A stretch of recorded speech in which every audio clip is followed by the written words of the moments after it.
Last spoke here at the Economic Club of Chicago in 2013. You described this as a city and state, and I'm quoting you directly, with broken schools, bankrupt pensions, rising crime, a declining tax base, and public corruption. Here we are. It's 2021, 8 years later. How's Chicago doing? Better or worse?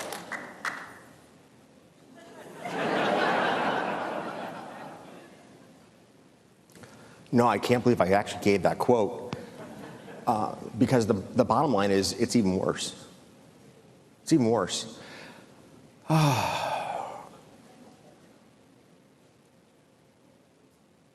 Since I last spoke in 2013, 25,000 of my fellow Chicagoans have been shot. And it is a disgrace that our governor will not insert himself into the challenge of addressing crime in our city. It is a disgrace.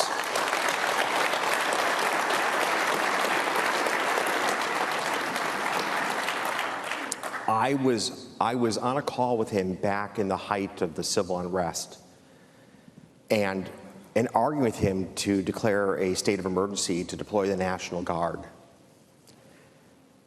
Now, the governor and I don't really get along in very much, as you might imagine, given some of the ballot initiatives that haven't gone his way. But I told him to deploy the National Guard, and he goes, it won't look good for there to be men and women on Michigan Avenue with assault weapons. If that saves the life of a child, I don't care. And he doesn't care. So we have our work cut out for us because we have a government in our state that continually puts votes in front of people, votes in front of lives, votes in front of schools, and we need to start to take the state back inch by inch from people that put their politics first and put our people second.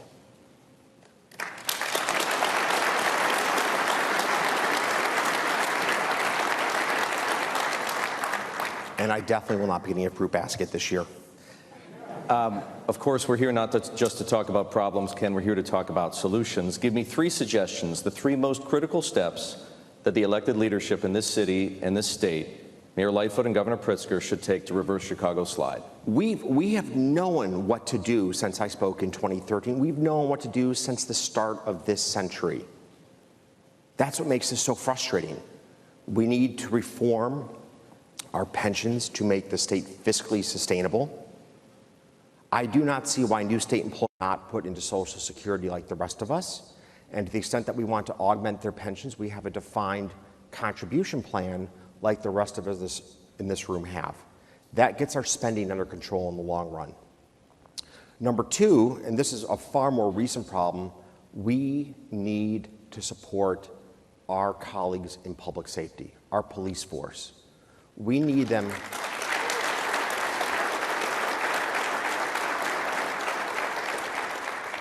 We need our police officers to know that they are also entitled to the benefits of being an American citizen, that you are innocent until proven guilty. It's incredibly hard to do your job as a police officer if the moment you have to protect yourself, you have to wonder, will you go to jail? Will you lose your job? Will you be publicly persecuted and humiliated before any of the facts come forth? And that's where you are as a Chicago police officer today, and it's just wrong. Now, this is no excuse for the acts of police brutality that have taken place in our city and across the country. But we need our police officers who have our backs on the street to feel like we have their backs in doing their job. And third is we need to fix our schools. I spoke about it earlier. Chicago continues to have a very short school day, a very short school year. And we now have children who have lost a full year of learning due to the pandemic. And there's no real plan to put them back on track. And we need to deal with that issue. And we need to deal with it here and now. Ken, at the risk of being blunt, why are you still here in Chicago? And why are Citadel and Citadel Securities still here in Chicago? We aren't as here in Chicago as we were as much in 2013. We now have well over 1,000 people in New York. It's become the center point for our hedge fund. It's becoming ever more difficult to have this as our global headquarters, a city which has so much violence. I mean, Chicago's like Afghanistan on a good day. And that's 25 bullet shots in the glass window of the retail space in the building I live in. They tried to carjack the security detail that sits outside my house. That didn't go so well for the carjacker, but it just tells you like how deep crime runs in this city. There is nowhere where you can feel safe today walking home at 9:30 at night. And you worry about your kids going to and from school. That's no way for our city to exist. And it's really hard to recruit people to Chicago when they read the headlines, they know the facts. I can't look people in the eye like I did 20 years ago. 20 years ago, this is a great place to raise a family. This is a great place to call home. And I could say that with a genuineness that resonated with people, and they would bring their wives and children here, or their husbands, as the case may be. I can't give that same speech today. I can't in good conscience. So for how much longer is this the global headquarters for Citadel? It's probably measured in years, not decades, if we don't change course. You mentioned the jobs you created in New York. And that's because, I presume, New York offered something of an antidote to the dysfunction you've just described in Chicago. Do you still believe as strongly that New York is the antidote? You guys need some new medicine too, because some of the same problems that we have faced is now unfolding in New York. And I hope that the new mayor-elect will understand that when they look across the country and see what's happened in Detroit or here in our great city, the path New York's on is a scary path. And this is where Giuliani and Bloomberg get so much credit. In cleaning up crime, you can have a great global city.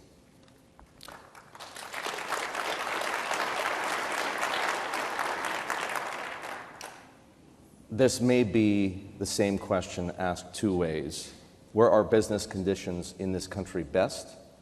And where are you doing most of your hiring today? Those are two very different questions. So business conditions in this country are definitively far stronger across most of the Sun Belt states. Less regulation, less taxes, a workforce that generally is very much of the ethos of, I'm here to earn it. The northern cities still have a phenomenal advantage. In Chicago, it's called University of Chicago. It's Northwestern. In New York, it's Columbia. It's Yale. In Boston, it's Harvard. Our great universities are epicenters of success, the Silicon Valley and Stanford. And those schools anchor our great northern cities. The South doesn't have that yet writ large. But as that changes over the years to come, as universities in the South continue to get stronger, University of Texas at Austin, or Rice, or Georgia Tech, which is unbelievably good, you're going to see the balance of power shift from the North to the South as the ease of doing business in the South triumphs the richness of human capital that is created by the great schools in the North. Okay, that's the first question. Where are you doing all your hiring? We are doing our hiring now all over the country. New York's still a huge source of hiring for us. Chicago's become smaller on a relative basis.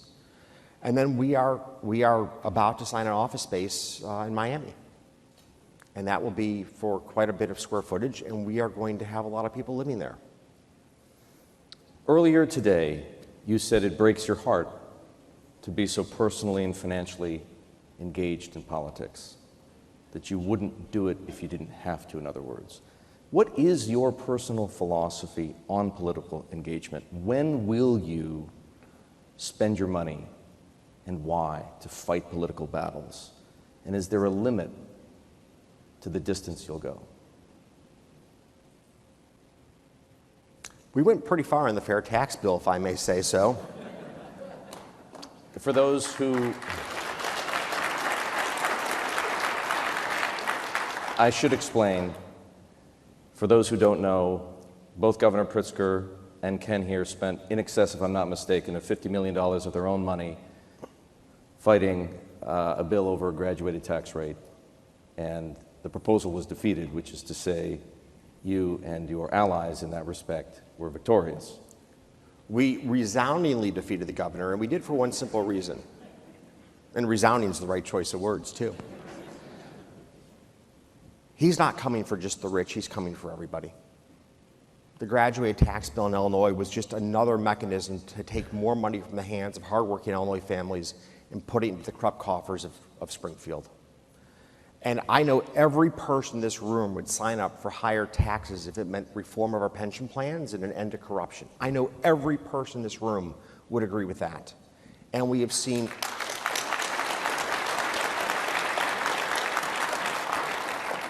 and I met with the governor on this very issue, and he talked about taking $50 million out of the IT budget.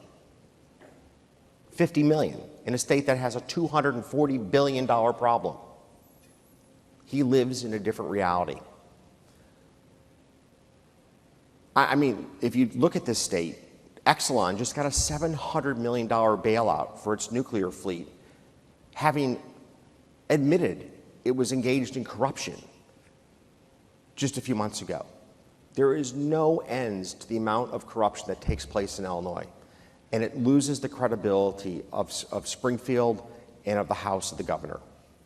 So Illinois has to put its house in order, and we've got to do it quickly, because every single day that slips through our fingers, the liabilities get bigger and the ability to change course gets smaller.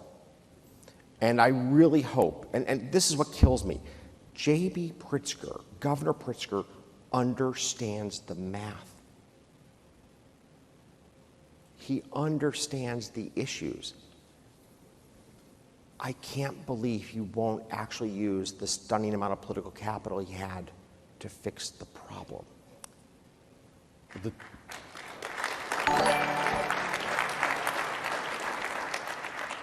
truth of the matter, of course, Ken, is that for the time being and for all intents and purposes, the Democratic Party controls politics in this state and this city. What is the future for that party, and who will you support in the race for governor? So that's unclear at this point in time. We're at the early days of the race. And to be clear, the Democrats have had, I mean, Rahm Emanuel in his office had 4 photos from his days in the White House administration. 4. One was when we signed NAFTA, one of the great accomplishments of North America. No one in this room has ever woken up and said, I'm worried about going to war with Canada or Mexico. Now, think about that for a second. How many countries in the world can you say the citizens of that country have never had that fear? Like, you've never woken up and said, we might go to war with the Canadians. I'll guarantee you that. But you can't say that if you're in Europe. You can't say that if you're in Asia. I mean, could you imagine living in South Korea and you have the risk of nuclear annihilation every day from your neighbor to the north?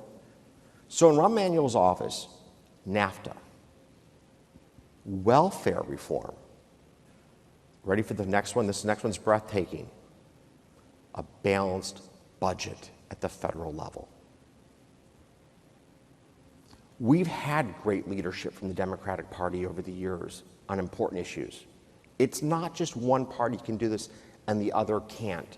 It's about the leadership in the party fighting the fight for what's right. This is where President Biden has to hold the line against the socialist wing of his party and reject the $3.5 trillion stimulus bill. He knows.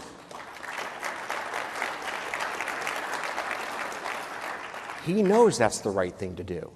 And so I've supported people from both parties in races across the country, Democrats and Republicans. I don't care about the sticker on your back. I care about how you're going to play on the field and what you're going to stand for as a politician. Ken, you spoke favorably about your interactions with the Trump administration and recalled the one time in which you spoke out publicly against the president. Would you support Donald Trump if he runs again for president in 2024? I think it's time for America to move on.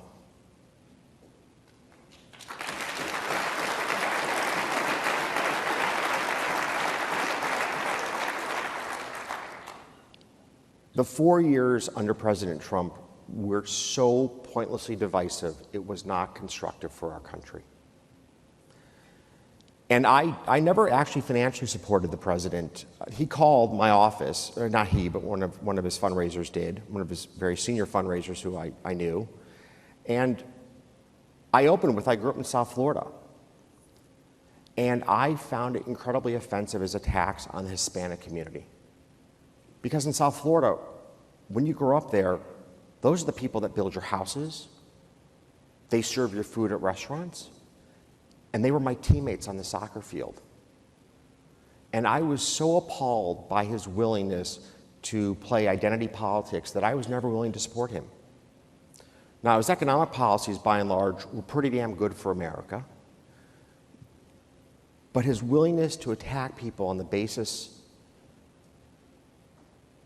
of where they came from or the color of their skin was completely inappropriate, and we need to put that chapter in American history behind us.